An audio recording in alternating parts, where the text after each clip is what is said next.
Hello guys, എല്ലാവർക്കും പുതിയൊരു വീഡിയോയിലേക്ക് സ്വാഗതം. അപ്പോൾ ഇന്നൊരു കുക്കിംഗ് വീഡിയോ ആയിട്ടാണ് കേട്ടോ ഞാൻ വന്നേക്കുന്നത്.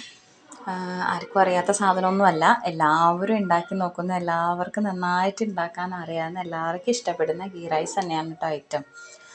അപ്പോൾ ഇതിപ്പോൾ ആർക്കും ഉണ്ടാക്കാൻ അറിയാത്തതായിട്ടൊന്നും ഉണ്ടാവില്ല, എങ്കിലും ഞാൻ എങ്ങനെയാണ് ഉണ്ടാക്കുന്നതെന്ന് നിങ്ങൾക്കൊന്ന് കാണിച്ചു തരാം.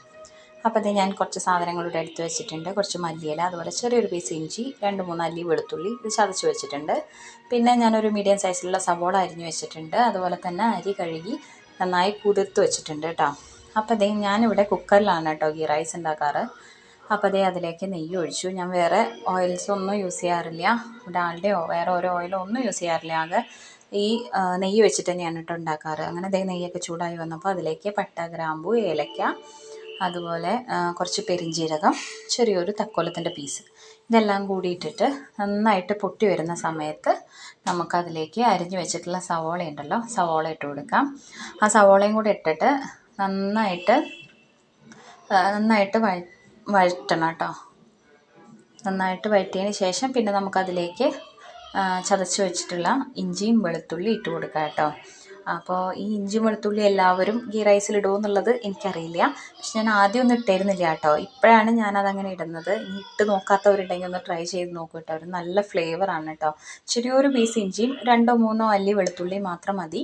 നന്നായി ചതച്ചിട്ട് ഇട്ട് കഴിഞ്ഞാൽ ഒരു പ്രത്യേക രുചിയാണ് കേട്ടോ ചോറിന്. അപ്പോൾ ഇതേ നമ്മുടെ ഇഞ്ചിയും വെളുത്തുള്ളിയൊക്കെ ഇട്ടു. നല്ലോണം പച്ചമുളകൊക്കെ മാറി വന്നപ്പോൾ നമ്മളതിലേക്ക് ചെറിയൊരു പീസ് ക്യാരറ്റ് അരിഞ്ഞിട്ടിട്ടുണ്ട് കേട്ടോ. അപ്പോൾ ചെറിയൊരു കഷ്ണം എൻ്റെ കയ്യിലുണ്ടായിരുന്നുള്ളൂ, അപ്പോൾ ഞാൻ അത് അരിഞ്ഞിട്ടിട്ടുണ്ട്. അത് ഞാനിങ്ങനെ നെയ്യിലേക്ക് ഇടുക തന്നെയാണ് കേട്ടോ ചെയ്തത്. അതിനുശേഷം പിന്നെ നമ്മൾ കുതിർത്ത് വെച്ചിരുന്ന അരി ഞാൻ ഡ്രെയിൻ ചെയ്ത് വെച്ചിരുന്നു, അത് നമുക്ക് ഇതിലേക്ക് ഇട്ട് കൊടുക്കാം. അപ്പോൾ ഈ അരി ഇതിലേക്ക് ഇടുന്നത് ഞാൻ എപ്പോഴും ഉണ്ടാക്കുമ്പോൾ അങ്ങനെ തന്നെയാണ് കേട്ടോ ഇടാറ്. അപ്പോൾ ഇതിന് ഇങ്ങനെ ഉണ്ടാക്കുമ്പോൾ രുചിക്കൊരു ചെറിയൊരു വ്യത്യാസം തന്നെയാണ്. കാരണം എന്താണെന്ന് വെച്ച് കഴിഞ്ഞാൽ ഇത് ഈ നെയ്യിൽ കിടന്നിട്ട് ഈ അരി ഒന്ന് ചൂടാവുമ്പോൾ, അതുപോലെ തന്നെ ഈ ഇഞ്ചിയുടെയും വെളുത്തുള്ളിയുടെയൊക്കെ ഫ്ലേവർ ആ അരിയിലെ നെയ്യിൻ്റെയൊക്കെ ഫ്ലേവർ നന്നായിട്ട് അരിയിൽ പിടിക്കും കേട്ടോ.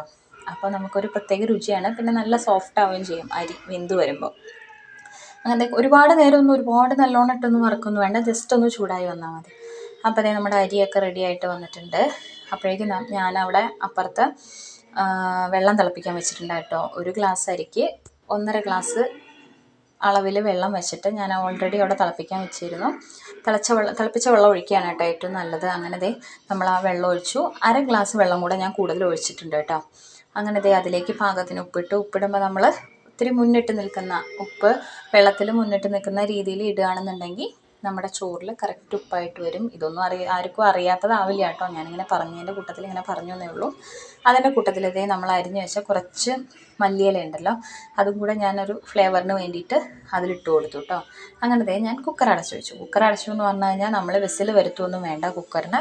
ഞാൻ ജസ്റ്റ് വെറുതെ ഒന്ന് അടച്ചു വെച്ചിട്ടുള്ളൂ കേട്ടോ. നമ്മൾ ചെമ്പിലൊക്കെ ഉണ്ടാക്കുന്ന പോലെ ഇടയ്ക്കിടയ്ക്ക് തുറന്ന് ഇളക്കി തന്നെയാണ് കേട്ടോ വേവിക്കുന്നത്.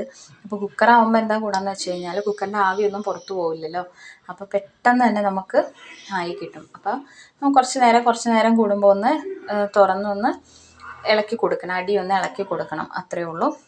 അപ്പോൾ ഞാനിവിടെ ഒരു 2-3 പ്രാവശ്യം തുറന്നിങ്ങനെ ഇളക്കി കൊടുക്കുന്നുണ്ട്. അപ്പോൾ ഇത് ഇങ്ങനെ ഉണ്ടാക്കുമ്പോൾ ഒരു പ്രത്യേക രുചിയാട്ടോ. നിങ്ങളിങ്ങനെ ഉണ്ടാക്കി നോക്കൂ. എല്ലാവർക്കും നോർമലായിട്ട് ഉണ്ടാക്കുന്നതിന് ചെറിയൊരു വ്യത്യാസം നിങ്ങൾക്ക് കാണാം. അങ്ങനെ നമ്മുടെ ചോറിൽ കുറച്ചുകൂടെ വെള്ളമുണ്ട് കേട്ടോ, ചെറിയ രീതിയിലും കൂടെ ആവാനുണ്ട്. അപ്പോൾ ഞാൻ ഒന്നും കൂടെ ഒക്കെ കൂടെ ഒന്ന് തട്ടിപ്പൊത്തി വെച്ച് വീണ്ടും ഒന്നുകൂടെ കുറച്ച് നേരം അടച്ചു വെച്ചാൽ മതി, അല്ലെങ്കിൽ അടി പിടിക്കും കേട്ടോ ചോറ്. നമ്മൾ ഗ്യാസുമേയ കാരണം ആ താഴത്തെ കുറച്ച് ഭാഗത്ത് മാത്രമല്ലേ തീ ഇങ്ങനെ വരുന്നുള്ളൂ. പിന്നെ ഒരു കാര്യം, സിമ്മിലിട്ടിട്ടാണ് കേട്ടോ അത് ചെയ്യേണ്ടത്. നമ്മുടെ വെള്ളം തിളയ്ക്കുന്ന വരെ അരി ഇട്ടിട്ട് വെള്ളം ഒന്ന് തിളയ്ക്കുന്ന വരെ ഹൈ ഫ്ലെയിമിലിട്ടിട്ട് പിന്നെ നമ്മൾ അടച്ചു വെച്ചതിന് ശേഷം ലോ ഫ്ലെയിമിലാക്കിയിട്ട് വേണം പിന്നെ അരി വേവിക്കാൻ. നമ്മുടെ അരിയെല്ലാം സെറ്റായിട്ട് വന്നിട്ടുണ്ട് കേട്ടോ. നന്നായി വെന്ത് ഒക്കെ വേറെ നമുക്ക് അരിയൊക്കെ ഇങ്ങനെ വേറെ എടുക്കാം. അങ്ങനെ വിട്ട് കിടക്കുന്ന രീതിക്ക് തന്നെയാണ് വന്നേക്കുന്നത്. അതിനുശേഷം ഞാൻ ചോറായതിന് ശേഷം പിന്നെ ഞാൻ അങ്ങനെ തന്നെയാണ് കേട്ടോ വെക്കുന്നത്. ഇങ്ങനെ വെക്കുമ്പോൾ എന്താ ഗുണമെന്ന് വെച്ച് കഴിഞ്ഞാൽ നമ്മൾ ഗീ റൈസ് എന്ന് പറഞ്ഞാൽ ഉണ്ടാക്കി അപ്പം തന്നെ കഴിക്കുമ്പോഴാണ് നമുക്കതിൻ്റെ ആ ചൂടോടുകൂടി കഴിക്കുമ്പോഴാണ് അതിൻ്റെ രുചി അറിയുക. പിന്നെ കുറച്ച് നേരം വെച്ച് കഴിഞ്ഞാൽ അത് തണുത്ത് കഴിഞ്ഞാൽ ഓൾറെഡി എത്ര വേവിച്ച അരിയാണെങ്കിലും ഒരു ചെറിയ ബലം വയ്ക്കും. അപ്പോൾ ഇങ്ങനെ വെക്കുമ്പോൾ പെട്ടെന്ന് അത് ചൂടാറില്ല കേട്ടോ. അങ്ങനെ ഇതേ അതിൻ്റെ മുകളിൽ കൂടെ ഞാൻ കുറച്ച് നെയ്യും കൂടെ തൂവി കൊടുത്തിട്ടുണ്ട്. അതിന് ശേഷം ഞാൻ കുറച്ച് സാധനങ്ങളൊക്കെ ഇങ്ങനെ ഫ്രൈ ചെയ്ത് വെച്ചിട്ടുണ്ടായിരുന്നു. സവോള, അണ്ടിപ്പരിപ്പ്, മുന്തിരി, അതുപോലെ തന്നെ കുറച്ച് മല്ലിയിലയും കൂടെ അതിൻ്റെ മുകളിൽ കൂടെ ഇട്ട് കൊടുത്തിട്ടുണ്ട് കേട്ടോ. അപ്പം നമ്മുടെ ഗീ റൈസ് സെറ്റായിട്ടുണ്ട്. ഇവിടെ മിക്കവാറും ഞായറാഴ്ചകളിൽ ഇതൊക്കെ തന്നെയായിരിക്കും കേട്ടോ. അപ്പോൾ നിങ്ങൾക്ക് റെസിപ്പി ഇഷ്ടമായെന്ന് വിചാരിക്കണം. ഉണ്ടാക്കി നോക്കൂ കേട്ടോ. അപ്പോൾ അടുത്ത വീഡിയോയിൽ കാണാം. ബൈ.